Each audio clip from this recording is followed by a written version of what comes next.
সারা দেশে সিএএ অর্থাৎ কা কার্যকর করার সিদ্ধান্ত মানতে নারাজ পশ্চিমবঙ্গ সরকার। কেন্দ্রীয় স্বরাষ্ট্রমন্ত্রকের সিদ্ধান্তকে অস্বীকার করেছেন পশ্চিমবঙ্গের মুখ্যমন্ত্রী মমতা বন্দ্যোপাধ্যায়। একবার নয়, হাজারবার আমরা মানছি না, আমরা মানব না। তিনি ঘোষণা করেছেন যে তিনি কখনোই পশ্চিমবঙ্গে সিএএ কার্যকর হতে দেবেন না। কিন্তু মমতা বন্দ্যোপাধ্যায়ের এই সিদ্ধান্ত কেন? মমতা বন্দ্যোপাধ্যায় পশ্চিমবঙ্গে বাংলাদেশের বিপুল সংখ্যক নির্যাতিত হিন্দুদের নাগরিকত্ব দেওয়ার বিরোধিতা করেছেন। সিএএ কার্যকর হলে বিজেপি পশ্চিমবঙ্গে রাজনৈতিক লাভ করতে পারবে এবং তৃণমূল কংগ্রেস মাটিতে পড়ে যাবে, এই ভয়েই কি মমতা বন্দ্যোপাধ্যায় উত্তেজিত?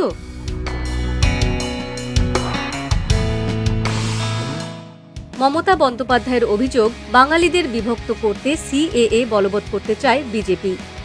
পশ্চিমবঙ্গে সবাইকে আশ্রয় দেওয়ার কথা ঘোষণা করে তিনি অভিযোগ করেছেন যে যারা সিএএ পোর্টালে নাগরিকত্ব চাইছেন তারা অনুপ্রবেশকারী হয়ে যাবেন।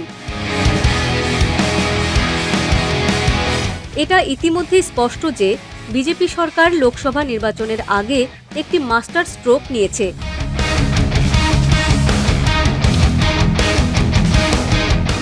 এবং সিএএ বিজেপির জন্য প্রধান ইস্যু হয়ে উঠবে। 2019 সালে বিজেপি পশ্চিমবঙ্গে 18টি আসন জিতেছিল। এবার আরও বেশি আসন পেতে মমতার শক্ত ঘাঁটিতে হামলা চালাতে সিএএ কে অস্ত্র হিসেবে ব্যবহার করতে প্রস্তুত বিজেপি। যে রুলসটা কালকে কেন্দ্রীয় সরকার ঘোষণা করেছে, আদৌ এটা বৈধ কিনা আমার সন্দেহ আছে। কোনো ক্ল্যারিটি নেই, টোটাল ভাওতা। ইলেকশনের আগে যুদ্ধ খেলা 19 সালেও করেছিল। 2019 সালে এনআরসির নামে আসামে 19 লক্ষ লোকের মধ্যে 13 লক্ষ বাঙালি হিন্দুকে বাদ দেওয়া হয়েছিল।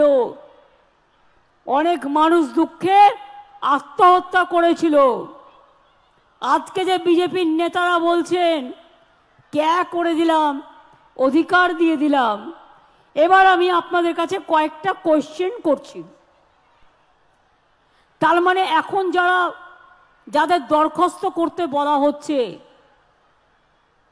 তার মানে তারা যেই দরখাস্ত করবেন সঙ্গে সঙ্গে তারা নাগরিক থাকা সত্ত্বেও আপনারা বেআইনি অনুপ্রবেশকারী হয়ে যাবেন।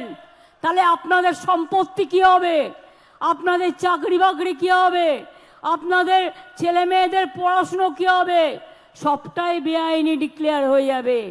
আপনাদের কোনো অধিকার থাকবে না। এটা অধিকার কারার খেলা। বারবার ভাববেন, একবার নয় হাজারবার আমরা মানছি না, আমরা মানব না। News desk, DA news plus.